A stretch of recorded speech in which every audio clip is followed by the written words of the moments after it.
Beautician તરીકેની શરૂઆત, સલોનનો આખું એમ્પાયર ઊભું કર્યું, કેટલી મહેનત લાગી? મહેનત દરેક વસ્તુમાં બહુ લાગે છે અને મહેનત કરતાં ધીરજ બહુ જોઈએ અને ધીરજ કરતાં તૂટવું બહુ પડે.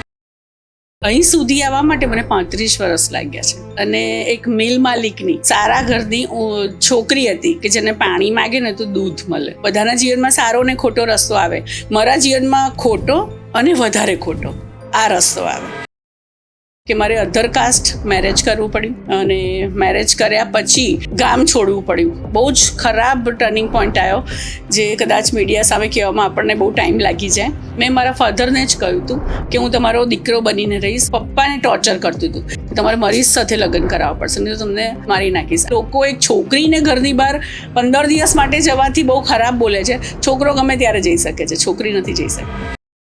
જે ફિલ્ડ છે તેમાં સ્ટેપ અપ કેવી રીતના થયું? 30 વર્ષ પહેલા સાહેબ અમને તો પાર્લર વાળી કહેવાતું હતું કે સ્કૂટરમાં ગઈ ને ગાડીમાં આવી, ખબર નહીં પાર્લર વાળી શું કામ કરે છે. અડધો કલાક એક જ સ્ટાઇલથી કમર વાળીને તમે બેસી જુઓ, તમને શું ફીલ થાય છે? ગ્રેજ્યુએશન લેવલનું નોલેજ ટીપાતા અને ઘડાતા ત્યારે મને મળ્યું.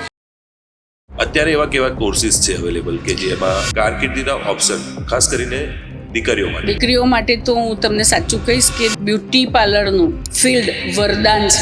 આ ફિલ્ડમાં દર 6 મહિને નવું આવતું રહે છે. અચ્છા, ડેટમાં તમે ક્લિક ના કરો તો વર્ઝન બંધ થઈ જાય. સ્કિનના ટાઈપ કેટલા હોય અને એને આઈડેન્ટિફાઈ કેવી રીતના કરાય કે સ્કિન આપણી કયા ટાઈપમાં આવે છે? સ્કિનના ટાઈપ એકચ્યુઅલી 3 જ હોય છે. પ્રોફેશનલ ટ્રીટમેન્ટ અને ઘરેલું ઉપચાર, એ બંનેમાં શું ફરક છે? ઘરેલું ઉપચારમાં સર એવું છે, કોઈ પણ વ્યક્તિ ઘરેલું ઉપચાર ડાયરેક્ટ કરે એ સારું નહીં. કેટલા સમય પહેલેથી પોતાની સ્કિન પર ને આ જે ટ્રીટમેન્ટ લેવાની હોય એની માટેની ટ્રીટમેન્ટ શરૂ કરવી જોઈએ? 13 વર્ષ 14 વર્ષ થાય ને ત્યારથી સ્કિનની કેર જોઈએ. દુલ્હનને તૈયાર કરવાનું પેકેજ મળ્યું આપને, તો આપ કેવી રીતના એને આખું સ્ટડી કરો છો? હું એ છોકરી સાથે, એ દીકરી સાથે વાતચીત કરીશ, બેસીશ.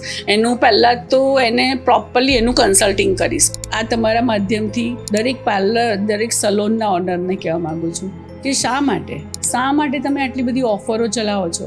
શું છે ઓફરમાં? તમને બી ખબર છે. હજુ પણ ઘણી જગ્યા પર એવું કહેવું છે, વિચાર લોકોના એવા છે કે આ વ્યવસાય છે તે સારા ઘરની છોકરીઓ માટેનું નથી. ના, હું એ જ કહીશ કે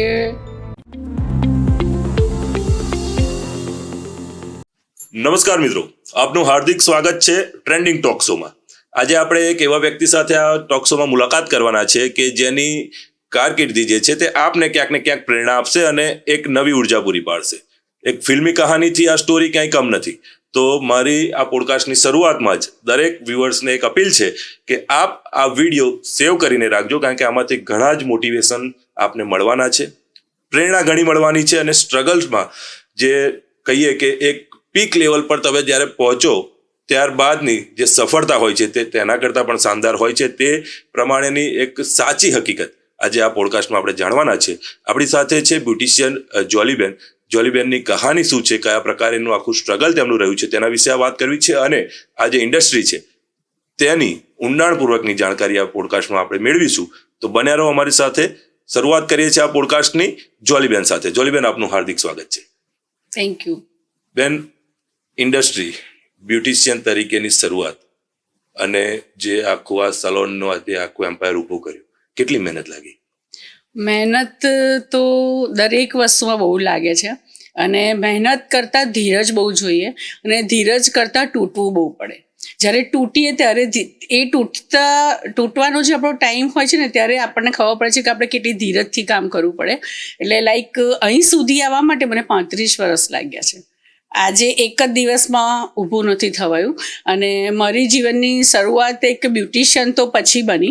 પહેલાં એક કહેવાય ને, એક રમતી અને એક મિલ માલિકની સારા ઘરની છોકરી હતી કે જેને પાણી માગે ને તો દૂધ મળે. એ રીતની મારી લાઈફ હતી. એમાં થોડાક ફેમિલી ઇસ્યુ એવા આવ્યા કે મારા ફાધર સાથે થોડું અનબન બની. મારા ફેમિલી ઇસ્યુ થયા બધા, પપ્પા અને કાકા લોકો વચ્ચે.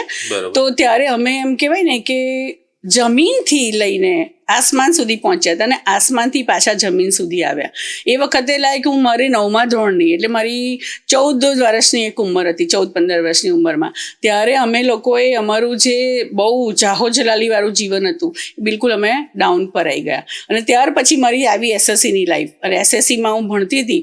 ભણતા પપ્પા બીમાર થયા અને બધી તકલીફો એટલી બધી પડી જીવનમાં કે કહેવાય ને બે સિચ્યુએશન, દરેક આખા મારી પોતાની બચપનથી, મારું બાળપણથી મારા જીવનમાં હંમેશા 2 જ રસ્તા આવ્યા છે, સારો અને ખોટો. બધાના જીવનમાં સારો અને ખોટો રસ્તો આવે, મારા જીવનમાં ખોટો અને વધારે ખોટો આ રસ્તો આવે. એટલે મારે હંમેશા ખોટો રસ્તો પસંદ કરવો પડે વધારે કરતાં, કે થોડોક ખોટો રસ્તો હોય ને તો કોઈક વચ્ચે આગળ જઈને કોઈને પૂછીએ કે આ રસ્તો સાચો છે કે ખોટો, તો આપણને કદાચ રસ્તે કોઈક મળી જાય, ઓછી નુકસાની ક્યાં છે એ રસ્તો પસંદ. હા, કે બેન અહીંથી વળી જાઓ, હા, તો તમને આગળ રસ્તો મળશે. લાઈક એ જ રીતે મારું જીવન જતું ગયું.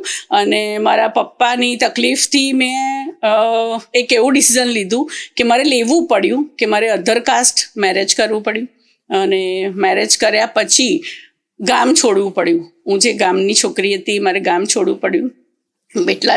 પેટલાદમાંથી ભણી પેટલાદમાં, મોટી પેટલાદમાં થઈ અને પેટલાદ ગામથી મારે સીધું જવું પડ્યું મારી જર્ની શરૂ કરવા માટે બોમ્બે. અને બોમ્બે મારું મોસાળ હતું. એટલે પેટલાદમાં એવું હતું કે મેં મેરેજ તો કહેવાય છે અધર કાસ્ટ લગ્ન કરી એટલે લવ મેરેજ જ કહેવાતા હોય. એટલે હા, લવ મેરેજ કહેવાય.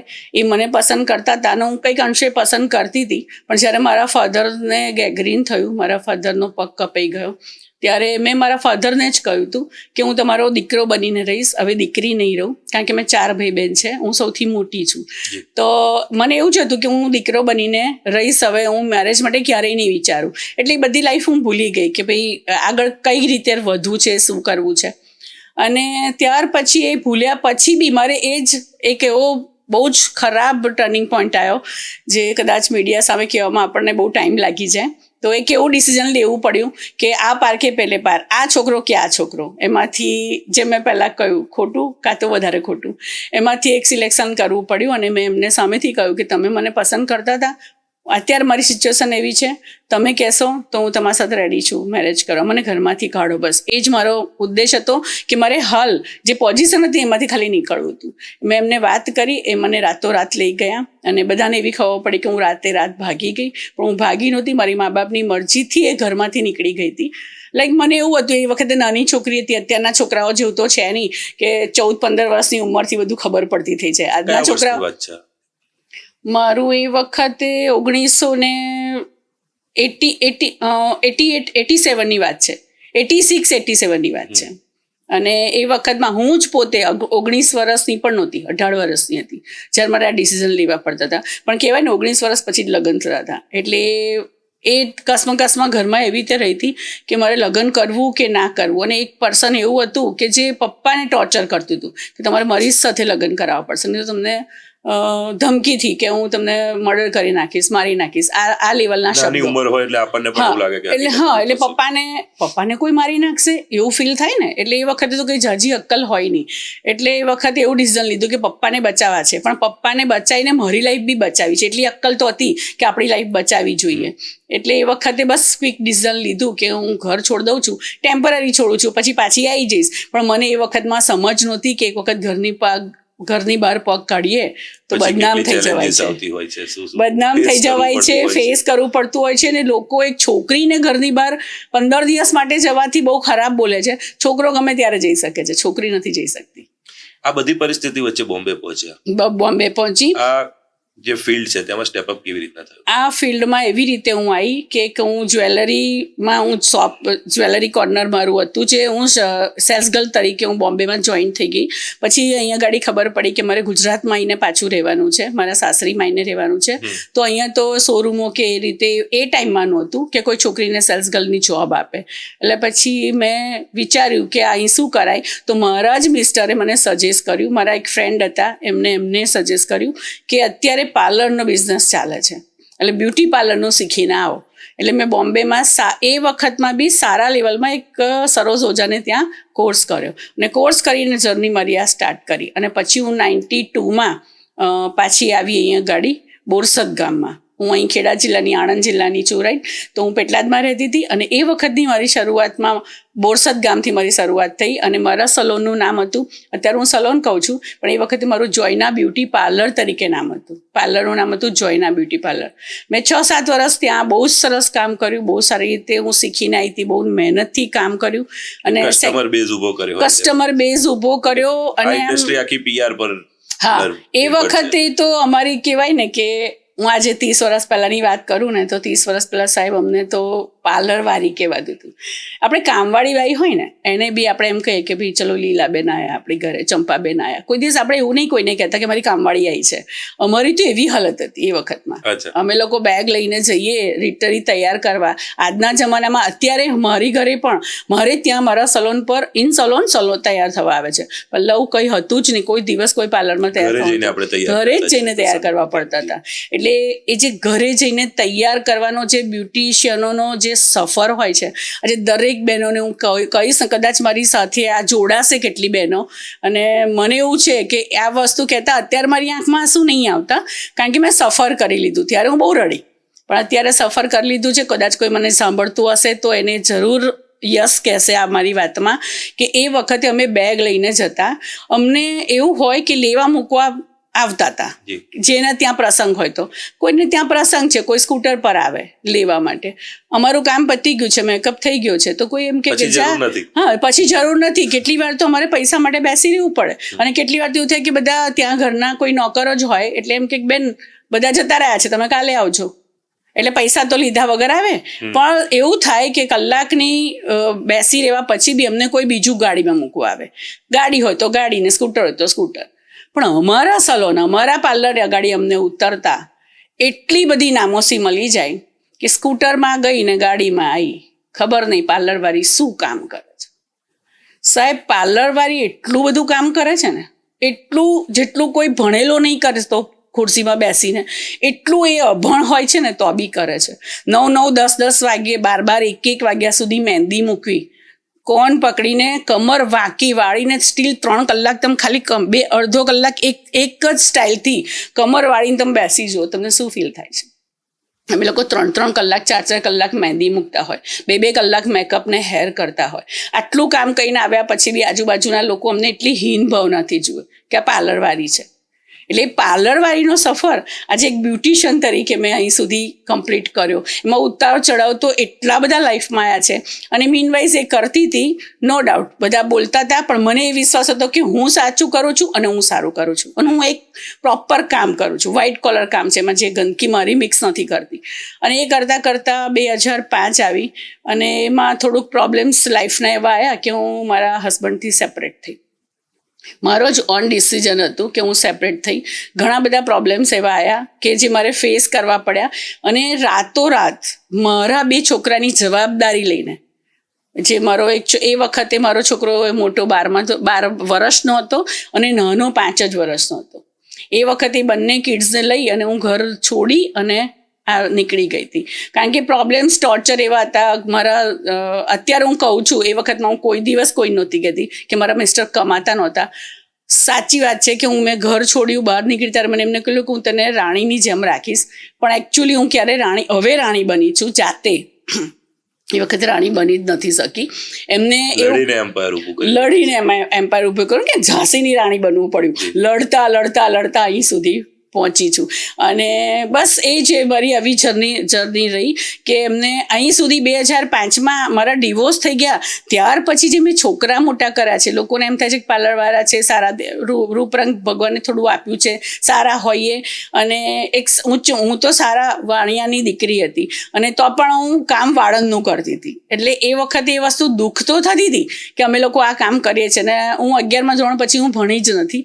તો અત્યારે મને બધા એવું પૂછે છે કે તમે ક્યાંથી ગ્રેજ્યુએશન કર્યું છે, કે કઈ કોલેજમાં ભણો છો, પણ એ જે ડિગ્રી કે જે ગ્રેજ્યુએશન લેવલનું નોલેજ એ મને ટીપાતા અને ઘડાતા અહીં સુધી આવી ત્યારે મને મળ્યું. બેન, જે પ્રમાણે અત્યારે જે આ કોર્સિસ ઘણા બધા અત્યારે તો ખુલી ગયા છે, આપની કદાચ શરૂઆત હતી ત્યારે જાતે અનુભવથી શીખવાનું હોય કે કોઈ આપણા કોઈ સિનિયર પાસેથી આપણે જોઈને જાણીને શીખીએ. અત્યારે એવા કેવા કોર્સિસ છે અવેલેબલ કે જેમાં આ પ્રકારના બ્યુટિશિયનના એના કોર્સ છે? કારકિર્દીના ઓપ્શન ખાસ કરીને જે દીકરીઓ માટે ના, દીકરીઓ માટે તો હું તમને સાચું કહીશ કે દરેક ફિલ્ડ સારું છે, પણ બ્યુટી પાર્લરનું, બ્યુટિશિયનનું ફિલ્ડ વરદાન છે. એ એક વખત તમને આવડી ગયું, પ્રેક્ટિસમાં તમે લઈ લીધું, તો ક્યારેય કોઈ કોર્નરમાં બંધ નહીં થતું. નોલેજ કોઈ લઈ નથી શકતું, અને આ બિઝનેસ દુનિયાના કોઈ બી ખૂણામાં ચાલશે. તમે ઘરમાં બી ઊભા થઈ શકશો. તમને જરૂરી નથી કે તમને કોઈ મોટી શોપ જોઈએ છે, એસી જોઈએ છે, કે એવી રીતે સેટઅપ કરો.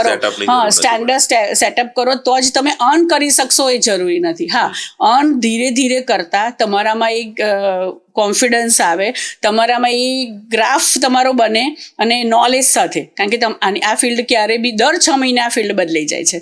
આ ફિલ્ડમાં દર 6 મહિને નવું આવતું રહે છે. તો એના માટે આપણે અપગ્રેડ થવું પડે છે. હું આજે છું બ્યુટિશિયન, તો મેં વર્ષો પહેલાં 1990માં હું શીખી હતી.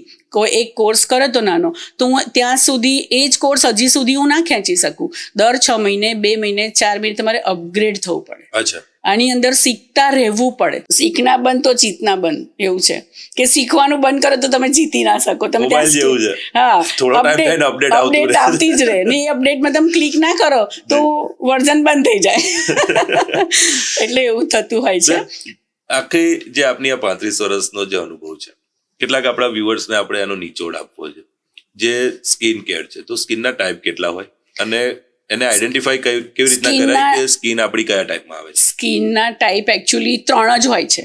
ઓઇલી હોય, અને ડ્રાય હોય, અને સેન્સિટિવ સ્કિન હોય. સ્કિન 3 જ પ્રકારની છે, પણ લેબલિંગ એટલી બધી કંપનીઓના હોય, જાતના હોય, એટલે બ્યુટિશિયન કન્ફ્યુઝ થાય. એની પર જાતની પ્રોડક્ટોની ઉપર નામ લખ્યા હોય, લાઈક પિગમેન્ટેશનનું અલગ, ડર્મા અલગ, આ અલગ. કોઈ પણ દરેક કંપની, જે બી નવી કંપની ઊભી થાય, એ એનું નવું એક નેમ લઈને આવે છે. આપણે કહીએ ને કે આપણા જ પોતાનું નામ હોય, જેને અલગ અલગ રીતે મોડિફાઈ કરીને બોલે. જેમ ઘરમાં કોઈ મને જોલી કહેતું હોય, બહાર મને જોલકી કહેતું હોય, બીજું કોઈ મને બીજું કંઈ કહેતું હોય. હા, તો પણ હું તો હું જ. એટલે એ બધી કંપનીઓ એવું કરતી હોય છે. બધા જ કંપનીમાં હોય છે. હું અહીંયા બેસીને ખોટું બી નહીં બોલું, અને હા, હું કોઈ કંપનીનું નામ નહીં દઉં, પણ દરેકમાં ઇન્ગ્રીડિયન્ટ્સ જોવાના હોય. હું તો કહું છું, દરેક લેડીઝે કોઈ પણ વસ્તુ બ્યુટિશિયન તરીકે વાપરો છો તો એનો કન્ટેન્ટ આવે છે, એની પાછળ ઝીણા અક્ષરથી એમાં કયું ઇન્ગ્રીડિયન્ટ્સ છે, કયું ઇન્ગ્રીડિયન્ટ્સ શું કામ કરે છે, એ નોલેજ સાથે રાખવું જરૂરી છે. અને જ્યારે બી કોઈ પણ વસ્તુ તમે પરચેસ કરો છો, ત્યારે એની પાછળ ઇન્ગ્રીડિયન્ટ્સ લખેલા હોય છે, કેટલી માત્રામાં છે, કેવા છે, સલ્ફેટ છે, પેરાબીન વાળા છે, પેરાબીન ફ્રી છે, શું છે, એ બધું નોલેજથી મળે છે. આટલું બધું આવે છે. તમને એવું લાગે કે બ્યુટી પાર્લર ચલાવી દીધું, હા, એક રીલ ને કાતરથી કામ થઈ જાય છે, કામ નીકળી જાય છે, પણ પ્રોફેશનલ કામ પરફેક્ટ સાથે નથી થતું. અને આજના જમાનામાં નોલેજ સાથે છે, ડિગ્રી સાથે છે, અને આજનો કસ્ટમર બહુ, હા, અને આજનો કસ્ટમર એવું નથી કે એને સમજ નથી પડતી કે આપણે કહીશું એ માનશે. એ આપણને શીખવાડી જાય છે. ઘણી વખત એ આપણને કહી જાય છે, આવું નહીં, આવું કરો મારી સ્કિન પર તો જ સારું લાગે. અભ્યાસ કરીને આવતા હોય છે. હા, કારણ કે હવે તો ગૂગલ એક વસ્તુ કહી દે છે, અને યુટ્યુબ એક વસ્તુ શીખવાડી દે છે. હા, બહુ ચેલેન્જ. એટલે અત્યારે તો તમે સર, હું તમને એવું કહી શકું કે અત્યારે બહુ ઇઝી છે કોઈ બી વસ્તુ તમને એક્સપોઝ કરવી, કોઈ સુધી પહોંચાડવી. અમારા વખતમાં એટલું કામ કરવું પડતું હતું, એટલા લોકો બોલતા હતા કે આનું કામ બહુ સરસ છે, ત્યારે કસ્ટમર આવતું હતું. અત્યારે એક કામ કરો, એક રીલ પોસ્ટ કરો, દુનિયાને ખબર પડી જાય છે. ઘરેલું ઉપચાર ઘણા લોકો અજમાવતા હોય છે. પ્રોફેશનલ ટ્રીટમેન્ટ અને ઘરેલું ઉપચાર, એ બંનેમાં શું ફરક છે? ઘરેલું ઉપચારમાં સર એવું છે કે ઘરેલા ઉપચારમાં એક ઉપટન છે, પણ તમને ખબર નથી. ચણાનો લોટ છે, ચણાનો લોટ ઘણા બહુ લગાવતા હોય છે, મુલતાની માટી લગાવતા હોય છે. ચણાનો લોટ તમને ખબર છે કે એક ગરમ પડે છે. ખાવામાં હંમેશા એવું કે ચણાનો લોટ હોય ને તો ગરમી આપે. તો તમે એ ચણાના લોટને એટલું બધું રગડી, તમે સ્કિન પર રગડી નાખો, તો એ કંઈક ને કંઈક રીતે તમને તમારા અંદરથી જે હોય, તમારા સીબમ છે કે તમને એકને પ્રોબ્લેમ છે, તો એ બધી એકનેને ઠંડકની જરૂર છે. એકનેને ક્યારે હોટ ઉપરથી ગરમી તો અપાય જ નહીં, પણ ચણાનો લોટમાં હળદર નાખી અને તમે લગાવી દો છો ફેસ પર, તો ગ્લો આવે છે, પણ એમાં પણ સ્કિન ટાઈપ જોવાનું હોય છે. કોઈ પણ વ્યક્તિ ઘરેલું ઉપચાર ડાયરેક્ટ કરે એ સારું નહીં. એટલે દરેક જગ્યાએ સર હું એવું કહીશ કે નોલેજ જરૂરી છે. ઋતુની અસર સ્કિન પર કેટલી રહે? હા, બહુ હોય. ડ્રાય સ્કિન થઈ ગઈ, જો શિયાળો હોય તો એમાં હંમેશા ડ્રાય સ્કિન થઈ જતી હોય, તો તમારે એની અંદર ઓઇલનેસ, તમારી સ્કિનને ઓઇલ આપે, ઓઇલ સીબમ, આ ઓઇલની અંદર ઓઇલવાળું જે બી પણ વસ્તુ હોય, ક્રીમ બેઝ હોય, એ તમારે હંમેશા લગાવવું પડે, જેમાં મોઇશ્ચર બહુ જ હોવું જોઈએ, જેમાં સિયા હોવું જોઈએ, જેમાં કોકોનટ હોવું જોઈએ. એ બધી વસ્તુ એટલી સ્ટીકી છે ને, તે તમારે શિયાળામાં કામ લાગે. અને ઉનાળામાં હંમેશા જેલ બેઝ વસ્તુ વાપરવાની કે વોટરી વાપરવાની. તો આ બધી વસ્તુનું નોલેજ સાથે જે કરે ને, એમાં એ બધી નોલેજ પ્રોફેશનલ સલોનમાં હોય. આપણે જ્યારે એક સામાન્ય રીતે ઘણી પરિસ્થિતિમાં એવું હોય છે કે મારા એક ફ્રેન્ડે કહ્યું, એણે આવું કર્યું હતું ને પછી એને હું આવું કરું તો મને પણ એવું થશે, તો એ રોંગ છે. ના, એ વ્યાજબી નથી. કારણ કે દરેકનું ખાણીપીણી જુદી છે, દરેકની રહેણીકરણી જુદી છે, દરેકની સ્કિન જુદી છે, દરેકનો ડીએનએ જુદો છે, દરેકના હેર ક્વોલિટી જુદી છે. એટલે એ તો એ માટે તો હું ક્યારેય બી નથી કહેતી કે એક વ્યક્તિને સૂટ થવું એ બીજી વ્યક્તિને સૂટ થાય. ડાયટ કેટલું અસર કરે આની? ડાયટ ખૂબ અસર કરે, ઇનર ને આઉટ બંને. અમે બ્યુટિશિયન ડાયરેક્ટ કામ કરીએ છીએ 1 લેયર યા 2 લેયર પર. એની અંદર ઇનર બોડી તો ફૂડ જ કામ કરે છે. ન્યુટ્રિશન જે સારા આપણે ખાઈએ છીએ, ઉઠવાનું, જાગવાનું, એ બી બહુ વર્ક કરે છે. અને આજના બધા જુવાન છોકરીઓ માટે તો હું ખાસ કહીશ કે મોબાઈલથી રાત્રે દૂર રહો, ને તો અંડર આઈ કોઈ બચાવી નહીં શકે. કોઈ રિપેર પછી નહીં કરી શકે. કેટલી બી ક્રીમ લગાવશો તમે, યુવી લાઇટથી રાત્રે બધી લાઇટો બંધ કરો છો ને તમે શાંતિથી 1-2 કલાક તમે રાત્રે ટીવી જુઓ કાં તો પછી તમે ફોન જુઓ છો, તો એ ફોનમાં તમારી જે એના જે રેસ હોય છે ને, એ ડાયરેક્ટ અસર તમારી આઈસ પર કરે છે, અને અંડર આઈ જે તમારી સર્કલ જે સ્કિન છે એની પર કરે છે, અને એના લીધે કરીને લોંગ ટાઈમે તમારા હેર પર બી અસર થાય છે. એટલે જોવું હિતાવહ નથી. હું તો કહું છું, ઊંઘતા પહેલા અડધો કલાક ફોન સાઈડ પર જ હોવો જોઈએ, પછી સૂઈ જવું જોઈએ, અને ફૂલ લાઇટમાં જ જોવું જોઈએ ફોન. ક્યારેય ફોન અંધારામાં નહીં વાપરવાનો. સામાન્ય રીતે જ્યારે ઘરમાં પ્રસંગ હોય છે ને, ત્યારે આ સર્વિસની ખાસ જરૂર પડતી હોય છે. બ્યુટિશિયનનો કોન્ટેક્ટ સામાન્ય રીતે લોકો ત્યારે વધારે કરતા હોય. જ્યારે પણ પ્રસંગ હોય, ચાહે દીકરી હોય કે દીકરો હોય, કઈ બાબતોનું ધ્યાન રાખવું જોઈએ? કેટલા સમય પહેલેથી પોતાની સ્કિન પર ને આ જે ટ્રીટમેન્ટ લેવાની હોય એની માટેની ટ્રીટમેન્ટ શરૂ કરવી જોઈએ? એકચ્યુઅલી આપણી પોતાની લાઈફમાં 13ની એજથી ટીનેજર કહેવાય, 13 વર્ષ 14 વર્ષ થાય ને ત્યારથી સ્કિનની કેર જોઈએ હંમેશા, છોકરો હોય કે છોકરી હોય એને. કારણ કે ધૂળ માટીમાં ફરતા હોય, અત્યારે બધાની પાસે એક્ટિવા સાધન છે, બધા ગમે તેમ ફરતા હોય છે, ફ્રીલી જતા આવતા હોય છે. એક કેમ CTM એ તો હંમેશા જરૂરી છે. ક્લિન્ઝર, મોઇશ્ચરાઇઝર ને ટોનર, આટલું હંમેશા દીકરી અને દીકરાએ બંને કરવું જોઈએ. કોઈ એવું નથી કે છોકરાની સ્કિન હોય તો ચાલે ને છોકરીની સ્કિન હોય તો ના ચાલે. કારણ કે છોકરો એટલો જ બહાર ફરે છે ને છોકરી બી એટલું જ હવે તો બહાર ફરે છે, કોઈ ઘરમાં નથી બેસતું. અને બીજું કે જો મેરેજ છે એ જ ટાઈમે, લાઈક તમે એકદમ સિમ્પલ ગુજરાતી ઉદાહરણ આપું કે આપણે દિવાળીએ હંમેશા ઘર સાફ સફાઈ કરતા હોય છે, આમ ટ્રેન્ડ છે કે ભાઈ દિવાળીએ જ સાફ સફાઈ કરવી, અને આગળથી કમ્પ્લીટ કરવું. તો દિવાળીએ તમે ખરેખર બધું જ જાતે કરી શકો છો કે કોઈને બોલાવો છો, રાઈટ? કોઈને જ બોલાવવું પડે છે, એક સાથે ક્યારેય થતું નથી. નહીં તો પછી એક ખૂણો તો આપણો ખાલી જ રહી જાય છે કે જેમાં બધું જ ભરી દેતા હોય, ઢાંકી દેતા હોય અને મહેમાનને આવકાર આપતા હોય. તો લાઈક એવું જ થાય. તમે શોર્ટકટ, તમે રેગ્યુલર તમારી સ્કિન કેર નથી કરતા તો સ્કિનમાં ગ્લો આવો કે સ્કિન સરસ રહેવી, રિપેર રહેવી, એ પોસિબલ નથી. અને હા, લગ્ન હોય, કદાચ તમારું આ ધ્યાન નથી રહેતું અને મેરેજ છે તમારા, તો મેરેજના કમસે કમ 2 મહિના પહેલા સ્કિન પ્રિપેર જરૂરી છે, હેર પ્રિપેર જરૂરી છે. આપ કેવી રીતના ટ્રીટમેન્ટ આપો છો જ્યારે આપને કોઈ મેરેજનું પેકેજ મળે છે? સપોઝ કોઈ દુલ્હનને તૈયાર કરવાનું પેકેજ મળ્યું આપને, તો આપ કેવી રીતના એને આખું સ્ટડી કરો છો અને આખું એનો ચાર્ટ બનાવી આપો છો? હા, હું એ છોકરી સાથે, એ દીકરી સાથે વાતચીત કરીશ, બેસીશ.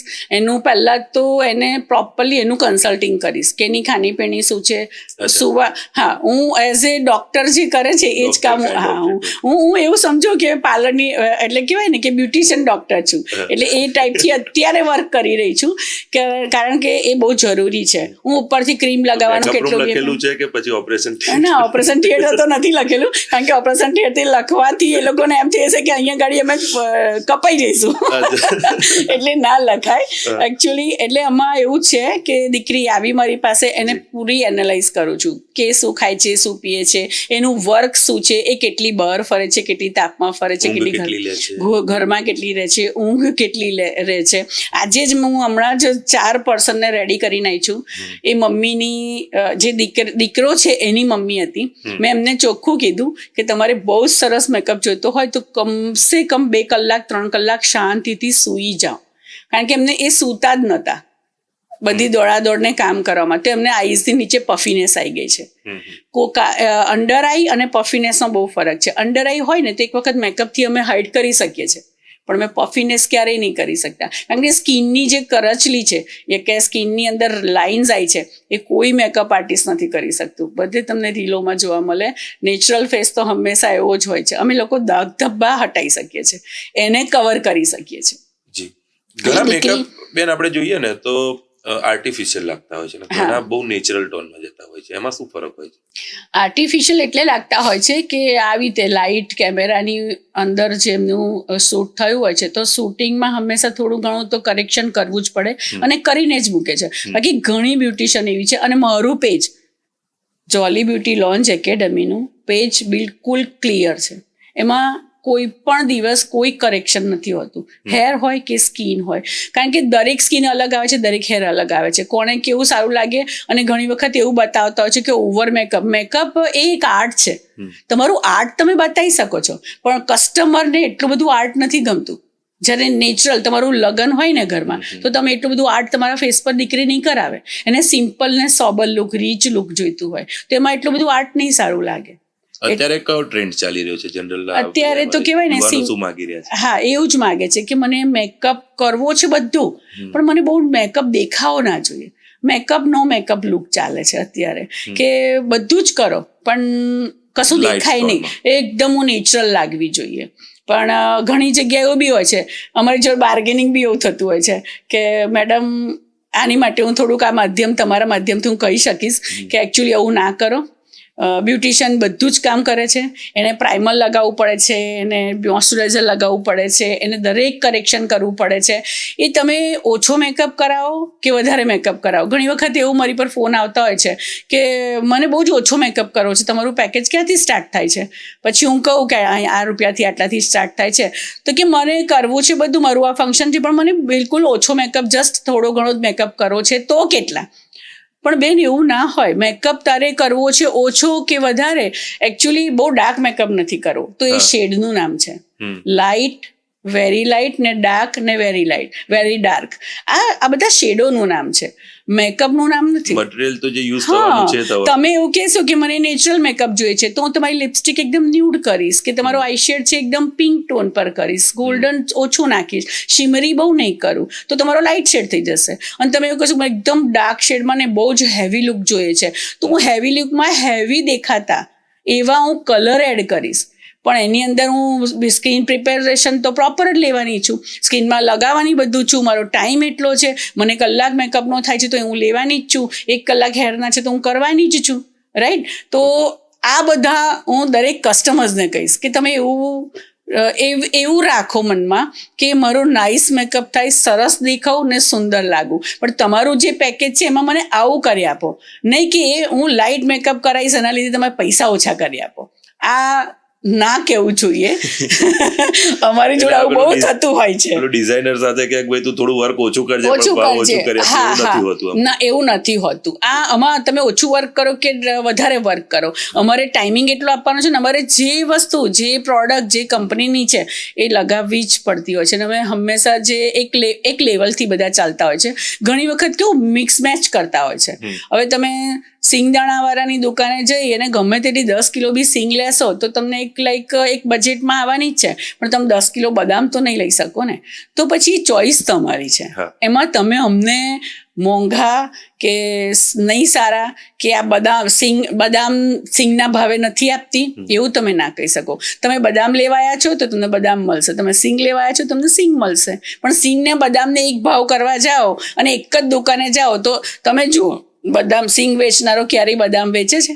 બદામ વેચનારો સિંગ વેચશે, રાઈટ? કારણ કે બદામ વેચનારા પાસે દરેક વસ્તુની એક લેવલ છે, એ લોથી લઈને હાઈ સુધી જશે, પણ હાઈથી જે લો વાળો છે એ હાઈ સુધી પહોંચશે ને હાઈ છે એ લો વાળા સુધી પહોંચશે, પણ એને એ રાખવું પડશે અને તમારું બજેટ પ્રમાણે તમારે કરવું પડશે. પણ એમાં એવું બદનામ થઈ જાય છે કે પાર્લર બહુ અત્યારે રીલો બી ચાલે છે, કદાચ તમને ખબર હોય તો પેકેજ આપી દેતા હોય 2000 રૂપિયામાં આટલું મળશે, બસ આટલું મળશે. હું તો એ વસ્તુ માટે બહુ જ સ્ટ્રિક્ટલી બધાને ના પાડું છું. હું આ તમારા માધ્યમથી દરેક પાર્લર, દરેક સલોનના ઓનરને કહેવા માગું છું કે શા માટે તમે આટલી બધી ઓફરો ચલાવો છો? શું છે ઓફરમાં? તમને બી ખબર છે તો તમે સર્વિસ સારી આપો. ઓફર શું? ઓફરને ડિસ્કાઉન્ટ પર અત્યારે બસ બધા જ કસ્ટમર, આજે હું છું મારા સલોનમાં હું છું, હું બીજે ક્યાંય જઈશ તો હું કોઈની કસ્ટમર જ છું. વાસ્તવિકતા શું છે? ઓફર પાછળની વાસ્તવિકતા સર એટલી જ હોય છે કે કટ ટુ કટ ભાવ લેવો, આપણું પોતાનું રેન્ટ, સલોનના ખર્ચા, બધાની સેલેરી, એ બધા પર કાપ એટ એ ટાઈમ મૂકી દેવો કે આપણે અત્યારે બીજા 550 લોકો આપણી પાસે આવી જાય, બીજા બાજુ ના જાય. હું તો એવું માનું છું કે હંમેશા કોઈની લીટી કાપવી નહીં. આપણામાં દમ હોય ને તો આપણી લીટી લાંબી કરવી. કોઈ રબર ના બનો, હંમેશા પેન્સિલ બનો, શાર્પનર બનો કે તમે લાંબી લાઈન કરી શકો. આ જે કરે છે ને એ બધા જ બહુ જ પોતાના જ પગ પર કુહાડી મારે છે. દરેક બ્યુટિશિયન અને દરેક સલોન ઓનર પોતાના પગ પર કુહાડી એવી રીતે મારે છે. આજે એક્ઝામ્પલ તમને આપું કે હું લાઈક સ્ટ્રેટનિંગ કરું છું. હું રેગ્યુલર જ્યારે બેઠી હોઉં છું તો 5000 સ્ટ્રેટનિંગના લઉં છું. આપણે જે 1 યરનું 6 મંથનું જે કહે છે એવી રીતે. તો સ્ટ્રેટનિંગ છે, રિબોન્ડિંગ છે, બરાબર છે, તો એ 3000 4000નું સ્ટાર્ટઅપ હોય છે, 5000નું હોય છે. હા ના, એ જ વસ્તુ હું એ જ વસ્તુ કહું છું કે એ વસ્તુ તમે ઓફરમાં સીધી 1500-2000ની આપો છો તો કસ્ટમર મૂર્ખ તો છે નહીં. કસ્ટમર કાં તમારું પાણી માપી જશે કાં તો એ બીજે જતો રહેશે. તમને શું મળશે? રાઈટ. હવે એ જ વખતે તમે ઓનેસ્ટી, તમે જે વસ્તુ જેટલામાં મળે છે તમે હંમેશા આપો છો. તમને કંઈક આપવું છે ને તો એને કોમ્પ્લિમેન્ટરી એક સર્વિસ આપી દો. હું એ જ કરું છું મારા સલૂનમાં બહુ ઓછી ઓફરો હોય છે અને બહુ ઓછી સ્કીમ હોય છે. હા, હું પેકેજીસ કરી આપું છું બધાને કે મારે 1 વર્ષનું પેકેજ છે, મારે વર્ષમાં મેમ્બરશિપ કાર્ડ કરું છું, પેકેજીસ બની આપું છું, ડિસ્કાઉન્ટ ઓફર આપું છું. તો ડિસ્કાઉન્ટ ઓફરમાં એમનું જ સારું આપું છું. મેં તમને કીધું ને કે હોમ કેર ખૂબ જ જરૂરી છે. આજે મારી ડિસ્કાઉન્ટ ઓફર બનતી હોય તો હું એવી રીતે પેકેજ કરું છું કે વર્ષમાં મારે ત્યાં આટલી સર્વિસ લેશો તો તમારી હોમ કેર મારા તરફથી ફ્રી છે. તો એમાં તો ક્યાંય કશું કોઈને કાપવાનું નથી આવતું. પણ તમે 5000નું ફેશિયલ તો 5000માં જ થશે, કારણ કે મને બેન એટલામાં જ પોસાય છે ને એટલામાં જ હું કરું છું. પણ હા, કોમ્પ્લિમેન્ટરી તમને લાગે છે તો એમની સ્કિન કેર માટે એક એલોવેરા જેલ આપી દો કે એ સ્કિન બીજી વાર રિપેર કરીને આપે, તમને ઓછી મહેનત પડે. બેન, થોડી સમસ્યાઓ અને એના નિરાકરણ પર વાત કરવી છે. સામાન્ય રીતે ખીલની બહુ સમસ્યા છે આજકાલ. ડાયટ પણ અસર કરે છે, લાઈફસ્ટાઈલ પણ અસર કરે છે એની ઉપર. એને મેનેજ કરવા માટે શું ધ્યાન રાખવું? ખીલને મેનેજ કરવા માટે હાઇજીનિક સૌથી પહેલાં, અને આપણું ખાણીપીણી જે આપણે આ જ એ જ વસ્તુ કે તમે ટાઈમથી ઊંઘતા ખાતા નથી, ઊંઘતા જાગતા નથી, પ્રોપર ખાતા નથી, અને બહારનું તેલ, બહારનું ફૂડ એ હાઇજીનિક એટલું બધું નથી હોતું. તમારા ઘરમાં તમારી મમ્મી ખાવા બનાવે અને બજારમાં તમે તમારી આંખે જુઓ છો કે એક તેલમાંથી કેટલી વાર તળાતું હોય છે ખાવા. તો એ એક વખત કે 2 વખત પ્રોસેસ થઈ જાય છે ને એટલે એ બગડી જાય. એની અંદરના ઇન્ગ્રીડિયન્ટ્સ છે ને એ પતી જાય છે, બળી જાય છે, કારણ કે આગ પર તપે છે ને તેલ, ત્યારે તો વસ્તુ બને છે. તો એ તો ઇન્ગ્રીડિયન્ટ્સ 2 વખત તમે થયું તેલ એટલે તમારું પ્રોસેસિંગમાં બળી ગયું, પછી એ તમે તેલ નાખો છો, પછી એ તમે અંદર ડાયટ નાખો છો. હા, અને એ નાખ્યું છે તો એ ક્યાંક ને ક્યાંક તો બહાર આવશે. એટલે પેટમાંથી સીધું સ્કિન પર આવશે અને સ્કિનમાંથી સીધું બહાર આવશે. અને બીજું કે લાઈક વારે વારે આપણે કોઈ પણ જગ્યાએ ફોન્સી થઈ છે, ખીલ થયું છે તો એને અડવું, એ આપણે આપણા જ હાથને વારે વારે ધોવાની આદત નથી હોતી, તો પેપર નેપકિન જોડે રાખવો કે પછી એ રીતનું જે વસ્તુ હોય એને સાચવવું. અને એ જે ખીલ એ ઝીણું જે હોય છે ને ત્યારે તમે મેં હમણાં તમને પહેલાં કહ્યું કે ટીનેજરમાં હંમેશા એ ખ્યાલ રાખવો જોઈએ કે હાઇજીનિક પોતાની જાતનું હાઇજીનિકનું ધ્યાન રાખવાનું. તો એ હાઇજીનનું ધ્યાન નથી રાખતા, CTM નથી કરતા કે પ્રોપર ક્લિનિંગ નથી કરતા તો એમાં પોઝ બને છે. એમાં એક ઝીણું એકદમ સામાન્ય ફોલ્લી બને છે, પણ તમે એની કેર નથી કરતા તો એ ધીરે ધીરે ધીરે મોટું સિબમ બને છે અને એની જગ્યા કરે છે અને એ પછી અંદર પસ ભરાય છે. અને બીજું મેઇન કારણ ખીલનું એ બી છે કે ખાલી સ્કિન સાચવી રાખવી જરૂરી નથી, ડેન્ડ્રફ બી બહુ અસર કરે છે. એ જે ડેન્ડ્રફ ઉડતો ડેન્ડ્રફ હોય છે, હંમેશા માથું બહુ જ ક્લીન રાખવું જોઈએ. જો તમે માથામાં ડેન્ડ્રફ બહુ હશે ને તો એ ડેન્ડ્રફ વાળાને 110% ખીલ હશે જ. એની સ્કિન બગડેલી જ હશે, એનું ફોરેડ બગડેલું હશે, એનું આ જે નોઝ પરનું જે ટીપ આગળનું હોય એ હંમેશા ડિસ્ટર્બ હશે, કારણ કે એ હંમેશા ફોલ થઈને ત્યાં જ પડતો હોય ડેન્ડ્રફ. તો પહેલું ખીલની સાવચેતી રાખવા માટે હેરને ક્લીન રાખવા પડે. ડેન્ડ્રફ ફ્રી હેર હોવા જોઈએ. એ પણ અસર કરે છે. હું જ્યારે મારે ત્યાં કોઈ ખીલની સર્વિસ લેવા આવે છે ને તો પહેલાં એની સ્કિન તો ચેક કરું જ છું, પણ હું સૌથી પહેલાં એના હેર ચેક કરું છું. અને હેરમાં મને 99% ડેન્ડ્રફ મળે જ છે. અને બીજું દીકરીઓને જો થતું હોય એની સાયકલ સિસ્ટમનો બી થોડો પ્રોબ્લેમ હોય છે કે સાયકલ સિસ્ટમ અનિયમિત હોય છે એમની મંથલી, તો એની પણ ગાયનેકની એ પણ અસર થાય છે.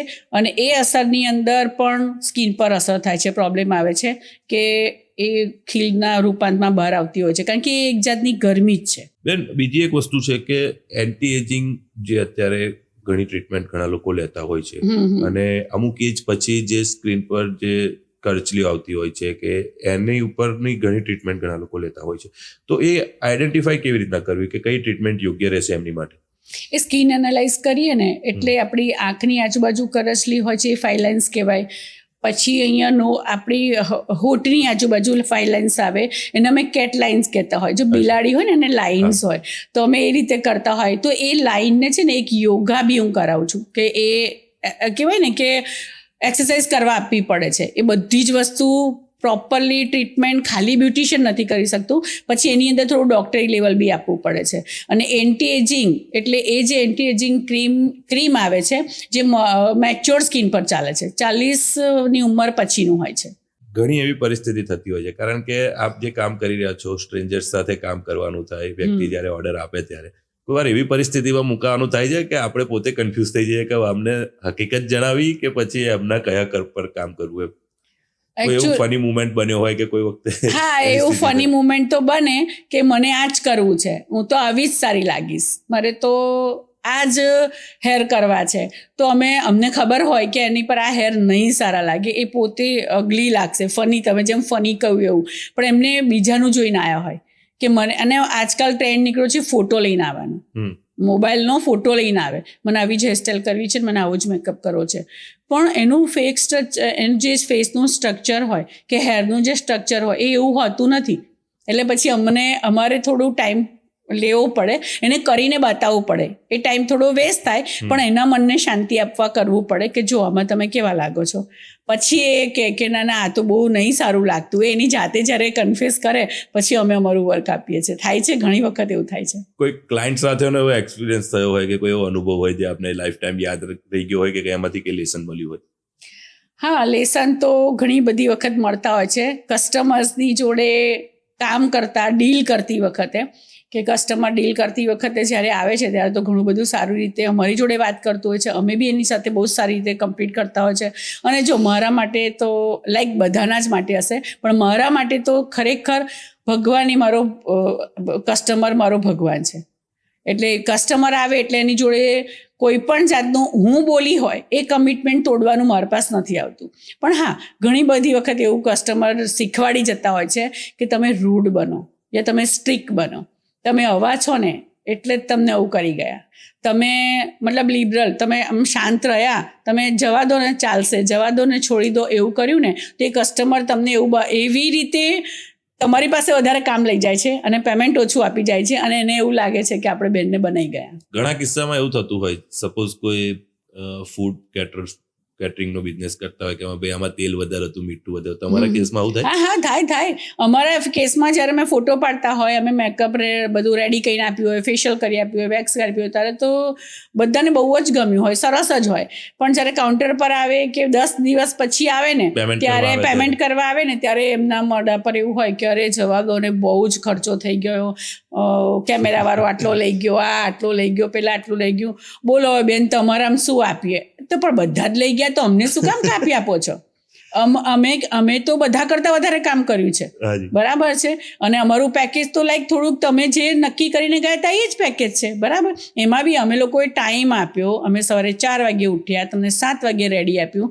અમે 9 વાગે પાર્લર પર તમને ગરબા માટે રેડી કર્યા. અમે ક્યારેય કોઈ એક્સ્ટ્રા ચાર્જ નહીં લીધો અને અમે કોઈ એક્સ્ટ્રા કશું માગ્યું નથી. પણ હા, કાપવાની વાત આવે ને તો સૌથી પહેલા પાર્લર વાળાનું કપાઈ જાય છે. પેલો પ્રશ્ન આવે બેન કે માસીની દીકરી છે, કર દો ને હમણાં જ. હા, એને ખાલી જસ્ટ પિન જ મારવાની છે. હા. પછી પિનમાં રહી જાય, સાડી સરખી થઈ જાય, પછી એવું કે લિપસ્ટિક ભૂલી ગઈ છું ઘેર. બેન સાહેબ લિપસ્ટિક હશે? પાર્લર પર ઉભા રહીને અમને એવું પૂછવામાં આવે કે લિપસ્ટિક છે? બેન હોય જ ને, બ્યુટિશિયન છું, સલોન લઈને બેઠી છું, પણ હું લિપસ્ટિક લગાડવાના જ પૈસા, આ જ મારો બિઝનેસ છે. તો તમે એમ કેમ માગો છો લિપસ્ટિક? બરાબર છે. એટલે આવું બધું થતું હોય છે. અને નાના કરતા એક્સ્ટ્રા કામનું જે પે અમે લેતા હોય ને એ એમ કરાઈ જતું હોય છે. પણ જ્યારે કસ્ટમર ખુશ થઈને જતું હોય છે અને એને એવી ફિલિંગ સાથે અમે જોતા હોય છે, કરાઈ લીધું, જોઈ લીધું, કરાઈ લીધું ને જોડ કંઈક મેળવ્યાનો સંતોષ થતો. હા. અને અમે લોકો એમને જતા જોઈએ ને ત્યારે અમે હસતા હોઈએ કે શું પબ્લિક છે. બેન, આ વ્યવસાયમાં કોઈ એવા આપે જેમ ખૂબ સ્ટ્રગલ કર્યું છે પરિવાર સાથે અને સમાજ સાથે પણ ઘણું લાંબી એક કહીએ કે ફાઇટ કરીને આ સ્ટેજ પર પહોંચ્યા છો, કોઈ એવી બીજી કોઈ દીકરીઓને કે કોઈ એવા વ્યક્તિઓને તૈયાર કર્યા છે કે જે લોકો પણ હિંમત હારી ગયા હોય ને આપના થકી એક નવી ઊંચાઈ પર પહોંચ્યા? એ અત્યારે છે મેરેજ બ્યુરો ચાલતા હોય છે કે શું સમૂહ લગ્ન કહેવાતા હોય છે. તો હું મારા તરફથી એ હંમેશા દર વર્ષે એવી રીતે આપું છું કે 3 દીકરીઓને મારા તરફથી હું મારા સલોનમાં મારા તરફથી એઝ એ ગિફ્ટ, મેરેજની ગિફ્ટ તરીકે હું એમનું આખું પેકેજ આપતી હોઉં છું. અને હા, અને એટલે જ માટે કે એ દીકરીઓ સમૂહ લગ્નમાં આવે છે અને બહુ જ પુઅર આર્થિક પરિસ્થિતિ એના માતા પિતાની એટલી બધી સ્ટ્રોંગ નથી હોતી કે એ લોકો ધામધૂમથી લગ્ન કરાવે કે દીકરીને એટલું બધું આપે. ને ચલો કરી લે છે મેરેજ બ્યુરોમાં, આવી રીતે થતા હોય મેરેજ. તો ઘણા બધા હોય છે સહાયકો, એનાથી એ લોકો મેરેજ થતા હોય છે. તો હું પણ એક સહાયક તરીકે કે ભાઈ મને એક આપવું છે કે એક દીકરીને સક્ષમ બનાવી છે, પ્રોપર કરવી છે, કે એ છોકરીના સપના પૂરા કરવા છે, એના માટે હું આ કરતી હોઉં છું. અને એ દીકરીને હું રેડી કરવા એને ત્યાં નથી જતી. એટલે માટે નહીં કે મને કોઈ ઈગો હોય કે મને એવું હોય કે હું હવે સલોન કરું છું તો હું કોઈને ત્યાં ના જાઉં. એ છોકરીઓ માટે હું એના ઘરે બી જઈ શકું, પણ હું એના ઘરે જઈને તૈયાર કરીને આવી જઈશ તો એને ક્યારેય ખબર નહીં પડે કે મેં કયો મેકઅપ લગાવ્યો, હું કયા લેવલથી એને તૈયાર કરવાઈ છું ને કઈ જગ્યાએ બેસીને એને બધું એનો અનુભવ લીધો છે. એટલે હું મારા ઇન સલોન બોલાવું છું. એમાં ફેશિયલ, બ્લીચ, વેક્સ, મેની, પેડી, મારી બધી છોકરીઓ એ આવે એટલે એક રાણીના જ એને પેમ્પર કરે. દરેક મેનિક્યોર, પેડિક્યોર, પ્રીમિયમ, એકદમ પ્રીમિયમ સર્વિસ. ક્યારે મને કોઈ મારી દીકરી પૂછવા આવે, મારો સ્ટાફ, કે મેડમ આમાં શું કરવાનું છે, તો હું કશું જ નથી કરવાનું, એ બેસ્ટ લાગવી જોઈએ, એ કશું મને નહીં પૂછવાનું, બધા ડબ્બા ઓપન કરી નાખો. આ મારું બોલવાનું હોય છે. અને રિયલમાં એટલું બધું એને સારું ફીલ કરીને આપતી હોઉં છું અને એને એવું ફીલ થાય છે. શું લાગણી આવે એને એવી જ લાગણી આવે. એ તમે નહીં માનો, હમણાં જ લાસ્ટ યર જ મેં એને જે છોકરીને રેડી કરી, એ દેદરડા ગામ છે, એ બોરસદ જતા આવે છે, ત્યાંની જે દીકરી હતી, એ દીકરીને બધું કહ્યું હતું કે મેં આવું કશું કોઈ દિવસ કર્યું નથી. મેં કહું નથી કર્યું એટલે જ કરાવ. માહોલથી વાકેફ ના હોય, એને ખબર જ ના પડે કે શું ખાવું, શું પીવું, કેવી રીતે હોય. અને દરેક વસ્તુમાં બીતા કરે. એને ખાધું પીધું બધું એન્જોય કર્યું, ખૂબ મજા આવી. અને મહેંદી પણ મૂકી, બધું કમ્પ્લીટ કર્યું. જ્યારે રેડી થઈ, એના મમ્મી પપ્પા લિટરલી ઓટોમાં આવ્યા હતા ને લેવા. એના મમ્મી પપ્પાને એ હિંમત નહોતી કે મારા સલોન પર ઉપર આવે, એ એવું બતાવે કે હું એના મધર ફાધર અમે છે એમ. અને એ દીકરી ઉપર આવીને ગઈ અને એ બાજીને એવી રડી પડી મને કે હું આટલી સરસ લાગુ છું ને તમે આટલું પ્રેમથી કર્યું. ત્યારે મેં એને હસતા કહ્યું, ના, મસ્કરા ખરાબ થાય, કાજલ ખરાબ થાય, છેલ્લે રડવાનું. અત્યારે આંખો ચોળવાની નહીં, પપ્પા મમ્મીને બતાવવાનું કે તું કેવી લાગુ છું. એટલે એની એ ફિલિંગ હતી ને, એને એ બોલીને ગઈ કે મેં તો સ્વપ્નમાં કલ્પના નહોતી કરી કે આવા સલોનમાં ને આવા મેડમ આટલી સારી રીતે એક માના જેમ તૈયાર કરશે.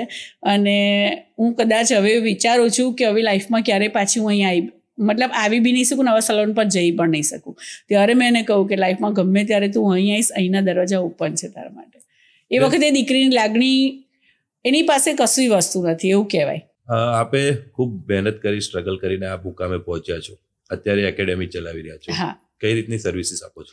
સર્વિસ એકેડેમીમાં હું મારી જે એકેડેમી છે એમાં હું બેઝિક કોર્સ, એડવાન્સ કોર્સ અને એક બ્યુટિશિયનને અપગ્રેડ થવાના કોર્સ, હું દરેક કોર્સિસ કરાવું છું. માસ્ટર ક્લાસ કરાવું છું. માસ્ટર ક્લાસમાં એવું હોય કે 3-4 દિવસનો ક્લાસ હોય. જે બ્યુટિશિયન ઓલરેડી છે, જે વર્ષોથી 4-5 વર્ષથી વર્ક એનું કરી બેઝિક જાણે છે, પણ એડવાન્સ જાણવું છે. અને એડવાન્સ માટે એને બહુ બહાર અહીંયાથી આપણું આ ઘર છોડી અને બીજી દૂર જઈને કરી નહીં શકતી. નાનું બચ્ચું હોય ઘરમાં, સાસુ સસરા હોય, પોતાનું ઘર હોય, છોડીને ના જઈ શકે. પણ હા, 10 થી 5, 1 થી 4, 1 થી 5 એવું મારી પાસે આવીને શીખી શકે છે. તો એ ટાઈપના કોર્સિસ હું અહીં ઘડી કરાવું છું કે જે અપગ્રેડ થાય છે. અને બિગિનિંગ લેવલ પર જેને કશું જ ખબર નથી, 0 છે, તો એને પણ હું બેઝિક કોર્સમાં પહેલાં કન્વર્ટ કરું છું. મારે ત્યાં 3 કેટેગરી છે. હું ક્યારે બેઝિક ટુ એડવાન્સ ડાયરેક્ટ નથી શીખવાડતી. પહેલાં બેઝિક શીખવાડું છું. બેઝિકમાં એ પ્રોપર છોકરી થાય છે, પછી એ જ બેઝિક છોકરી મારે ત્યાં એડવાન્સ કરવા આવે છે. એટલે અપ ટુ એન્ડ થઈ જાય છે. હમણાં ઘણા બધી જગ્યાએ એવું હોય છે કે બેઝિક ટુ એડવાન્સ શીખી દેવાનું, પણ એ છોકરીઓ પછી થોડું ઘણું શીખે છે, પણ પછી એ રખડી જાય છે. એ લોકોને ના પૂરેપૂરું નોલેજ એડવાન્સનું મળે છે, ના પ્રોપર એને બેઝિકનો હાથ મળે છે. તો એ ક્યાંય બી જોબ લેવા જાય છે. મારે ત્યાં એવી ઘણી છોકરીઓ આવે છે જોબ માટે કે હા, મને બધું આવડે છે, મેં સરસ શીખેલી છું, પણ જ્યારે પ્રેક્ટિસની વાત કરીએ ને તો પ્રેક્ટિસ 0 હોય છે. તો હું અહીંયા પ્રેક્ટિસ વિથ કરાવું છું. અને 3 મહિનાના, 4 મહિનાના, 6 મહિનાના કોર્સિસ પણ છે. અને એનો કોઈ સ્પેસિફાઈડ ટાઈમ હોય છે ક્યારે એડમિશન લઈ શકાય કે કોઈ પણ સમય? હા, ના, એડમિશન મારું જાન્યુઆરીમાં લઈ શકાય છે, માર્ચમાં લઈ શકાય છે, અને 1 જૂનમાં લેવાય છે. કારણ કે એટલા ટાઈમમાં પછી અમારો ઓગસ્ટ, સપ્ટેમ્બર આવે ને, એટલે પછી અમારો સિઝનનો ટાઈમ આવે કે જે છોકરીઓને મેં રેડી કરી હોય ને એ લોકોને પ્રેક્ટિસ, કારણ કે નવા કસ્ટમર્સ, મેકઅપ, હેર બધું વધારે આવતું હોય, તે લોકો વધારે સારું શીખી શકે છે. અને એક શિક્ષણ કેન્દ્ર તો છે જ, એ લોકોને બેઝિક થિયરી અને પ્રેક્ટિસ તો મળી જ જતી હોય છે. પણ એ લોકો ધારો કે 10 જણ છે તો 10 એકબીજા પર પ્રેક્ટિસ કરે છે, એકબીજાની સાથે શીખે છે. પણ દુનિયા 10ની નથી ને, હજારો લાખોની છે. એટલે મારી પાસે સિઝનમાં ઘણા અલગ અલગ ફેસ આવે, અલગ અલગ ડીલ આવે, તે બધું એ લોકો જુએ. દરેક પર્સનની ડીલ અલગ હોય છે, દરેક પર્સનની રિક્વાયરમેન્ટ અલગ હોય છે, અને દરેકને સંતોષ આપવાની એક ટેકનિક અલગ હોય છે. તો એ પણ છોકરીઓ સાથે મારી સાથે શીખે છે. જોલીબેનની દ્રષ્ટિએ સંઘર્ષ અને સફળતા એ ટૂંકમાં કેવું હોય તો કેમનું કહી શકાય?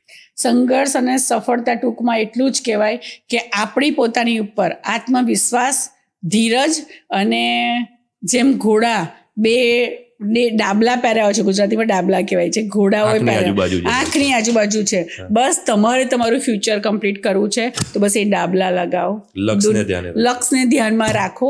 તમે બસ ખાલી એ જુઓ કે તમે શું જોવા માંગો છો, તમારો ગોલ શું છે. તમે એક ગોલ સેટ કરો કે તમારે આ કરવું જ છે. કોઈ તમને રોકે કે ટોકે, તમારે આ પૂરું કરવું જ છે. અને હું બધાને એવું કહીશ કે ખરેખર બહુ જ મહેનત કરવામાં જ મજા છે, બેસી રહેવામાં કોઈ મજા નથી. દીકરીઓને ઘણા લોકો આ ફિલ્ડમાં મોકલતા અચકાય છે. હજુ પણ ઘણી જગ્યા પર એવું કહેવું છે, વિચાર લોકોના એવા છે કે આ વ્યવસાય છે તે સારા ઘરની છોકરીઓ માટેનો નથી. આપનો અનુભવ શું કહે છે? ના, હું એ જ કહીશ કે આજના જમાનામાં બોલવું તો બિલકુલ ના કહેવાય. મારા જમાના વખતે હતું કે તું વાણિયાની દીકરી છું અને વાળંદનું કામ ના કરાય, વાળ કાપવાનું કામ વાળંદનું છે. પણ જ્યારે પરિસ્થિતિ ખરાબ હોય અને એક આવડત હોય, પરિસ્થિતિ ખરાબ એવી હોય કે આપણે કંઈક છોકરીને આગળ કાં તો પપ્પાનું ઘર ચલાવવું છે, દીકરાઓને મોટા કરવા છે, કાં તો પોતે પગભર થવું છે, ત્યારે કોઈ આર્ટ, કોઈ જગ્યાએ, દરેક જગ્યાએ એવું પૂછાય કે તમને શું આવડે છે. કાં તો કોઈ પણ જગ્યાએ તમે જોબ લેવા જાઓ તો તમારી ડિગ્રી શું છે. હવે કોઈ દીકરી નથી ભણી, એની પાસે ડિગ્રી નથી, હા, એની પાસે ડિગ્રી નથી, એ ક્યાંય જોબ પર ગઈ નથી, તો તમે એને જોબ નહીં આપો, તમે એને કામ નહીં આપો તો ક્યારેય નહીં કરી શકે, સફળતા નહીં લઈ શકે. પણ આ એક હુનર એવું છે, આ હું અને હુનર કહીશ કે આ એક હુનર એવું છે કે તમે ક્યાંય બી જશો. એક નાની એક વાત કહું આ હુનરના લઈને. મારા 2 દીકરાઓ માટે દૂધ અને બ્રેડ લેવા હું નીકળી હતી. જ્યારે હું મારા ઘરેથી નીકળી ગઈ હતી, પિયર મતલબ સસુરાલ છોડી દીધું હતું, પણ પિયરમાં આવી નહોતી. મેં આજે બી હું મારા પિયરમાં આવી નથી. કોઈ પાછી ફરી છે કે પાછી પિયરમાં આવીને રહ્યું છે કોઈ નહીં કે. હું સિંગલ મધર છું, મેં મારું સાસરું છોડ્યું છે, પણ મારા પિયરમાં નથી ગઈ. મારા હુનર સાથે જીવન જીવી. એ હુનર એવું હતું કે મારી પાસે ઘરેથી નીકળી તો પહેલાં કપડાં અને ડોક્યુમેન્ટ્સ ને મારા 2 છોકરા હતા. એ વખતમાં મારી પાસે મારું હુનર આજે બી તમે અહીં જુઓ છો કે મારું સીઝર છે ને કોમ છે મારી પાસે મારા હાર્ટ પર. તો એ સીઝર કોમ અને એક થ્રેડ એટલું મારી પાસે હતું. મારા છોકરાઓની દૂધની થેલી લેવા માટે 4 ઘરે સાંકળ ખખડાવીને આણંદમાં સ્વામિનારાયણ સોસાયટીની આ એક સોસાયટી છે જેને મને સહારો આપ્યો છે. તો એ સોસાયટીના બારણે ગઈ હતી કે મને તમે મારી પાસે કામ કરાવો. હું બ્યુટિશિયન છું, પાર્લરનું કરું છું. ત્યારે તો પાર્લરનું કામ કરું છું શબ્દ બોલાતો હતો એટલે એ જ શબ્દ બોલી હું. ત્યારે એક બેને કહ્યું તને પૈસા જોઈએ તો હું આપું, એમ તને કંઈક જરૂર છે મદદ કરું. મેં કહું ના, મને મદદની જરૂર નથી, મને કામની જરૂર છે. તમે કામની મદદ કરી દો, મને પૈસાની ના કરશો. તો એ બેનને એ વાત મારી બહુ ગમી. તેમને 3-4 બહેનોને બોલાવી અને મેં એ વખતમાં 4 થી 5 આઈબ્રો કરી, કારણ કે મારી પાસે હુનર હતું તો મેં 4 આઈબ્રો કરી, 40 થી 50 રૂપિયા લીધા અને એ 50 રૂપિયામાં દૂધ ને બ્રેડ લીધું અને પહેલી વખત ઘર છોડ્યા પછી મારા દીકરાઓને ખવડાવ્યું મેં. તો આ હુનર હતું તો હું જીતી. તો આ હુનર બહુ જરૂરી છે બહેન દીકરીઓ માટે. અને ક્યારેય હું તો દરેક પેરેન્ટ્સને કહું છું કે તમારી દીકરીને કોઈને કોઈ કાબિલ બનાવો, હુનરવાળી બનાવો. અને આ બ્યુટિશિયન ઇન્ડસ્ટ્રીઝ આજે તો જેમ ચાંદ પર લોકો જમીન લેતા થઈ ગયા ને એવી વસ્તુ થઈ ગઈ છે કે આ ઇન્ડસ્ટ્રીઝની હવે તો કોલેજો થશે બોમ્બેમાં, શીખવામાં આવશે. આ એક કોર્સ તરીકે ભણવામાં આવવાનું છે હવે સેલ્ફ ગ્રૂમિંગ. હવે આને એક જે ફ્રેન્ચાઇઝી મોડ્યુલ પર પણ લઈ જતા હોય છે અને મોટા મોટા ઇન્વેસ્ટરો પણ આમાં ઇન્વેસ્ટ કરતા હોય છે. તમે જુઓ, જો આ બિઝનેસ ખોટો હોય કે આ બિઝનેસ ઓછો હોય તો દરેક જગ્યાએ રોજના 4-5 પાર્લર ઓપન થાય. આપણે આણંદની જ વાત કરો, તમને એવું જોવા મળશે કે 2 મહિના ગયા નહીં ને કોઈના કોઈ ખૂણામાં પાર્લર, એક જગ્યાએ ને આમ નવજાત શિશુના જેમ છોકરું રોજ જન્મે છે એવું ક્યાંય એ ચાલે જ છે. એ ચાલતા શીખે, દોડતા શીખે છે, જીવતા શીખે છે. એવી રીતે ક્યાંક ને ક્યાંક સલૂન ઓપન થતા જ રહે છે. બરાબર છે. અને એ સલૂનમાં દરેક વ્યક્તિ પ્રોપર સારું કમાય છે. બધા જ એવું કહે છે કે આ સલૂનની લાઈનમાં કમાણી છે. પણ હા, હું એટલું કહીશ કે મહેનત એટલી છે અને નોલેજ જરૂરી છે, ધીરજ જરૂરી છે અને શાંત મનથી ડિસિઝન લેવાની જરૂર છે. કોઈએ કર્યું એટલે આપણે નહીં કરવાનું, કોઈએ ઓફર મૂકી, કોઈની રીતે બિઝનેસ ના કરો. બિઝનેસ તમે તમારી રીતે કરો કે તમારા એથિક્સ શું છે, તમે શું વિચારો છો, તમારે શું લોકોને આપવું છે એ વિચારશો. આજે ઘણા બધા મને કહે છે કે પેલા પાર્લરમાં તો આવું છે, તો મેં કહું કે હા, તો એ પાર્લરમાં તમે જઈ શકો છો. તો એ પાર્લરમાં આવું છે તો તમે ત્યાં જઈ શકો છો. તો એમનું કહેવું એવું હોય છે કે એ પાર્લરમાં તો આવું ચાલે છે પણ અમારે કરાવવું તો સર્વિસ તમારી પાસે છે. તો બેન, આટલા વર્ષોનો આપનો અનુભવ આપે શેર કર્યો અમારી સાથે અને ખૂબ જે કહી શકીએ કે પ્રેરણા મળે એ પ્રકારના આપની જે આ સફર છે તેને અમારી સાથે શેર કરી, તે બદલ આપનો ખૂબ ખૂબ આભાર. આપનું જે નામ છે જોલી, તે આપના હકીકતમાં આપના વ્યક્તિત્વને જે કહીએ કે પ્રતિબિંબ કરતું હોય તે પ્રકારનું આપનું આ જે સમગ્ર સફળતાની જે સીડીઓ આપ સર કરી રહ્યા છો. અમે પણ પ્રાર્થના કરીએ કે આપનું જે એકેડેમી છે તે આગળ ને આગળ વધે અને આપ સમાજમાં બીજા ઘણા બધા એવા જોલી પ્રોવાઈડ કરો કે જે લોકોને ઉદાહરણ આપે ને પ્રોત્સાહન પૂરું પાડે. અમારી સાથે જોડાયા તે બદલ આપનો ખૂબ ખૂબ આભાર. તો મિત્રો, આ હતા જોલીબેન કે જેમની સફર કોઈ ફિલ્મી કહાનીથી કમ નથી અને તેના વિશે આપણે વાત કરી છે અને સાથે જે વ્યવસાયમાં તે છે તેના વિશે જે ટિપ્સ છે, જે એક્સપર્ટ એડવાઇસ છે તે પણ આપણે મેળવવાનો પ્રયત્ન કર્યો છે. કયા પ્રકારનો બદલાવ આવ્યો છે આ ઇન્ડસ્ટ્રીમાં અને આગળ ભવિષ્ય શું છે આ ઇન્ડસ્ટ્રીનું તેના વિશે પણ વાત કરી. તો ફરી મળીશું નવા એપિસોડમાં કોઈ નવા વ્યક્તિ સાથે. ત્યાં સુધી મને રજા આપશો. નમસ્કાર.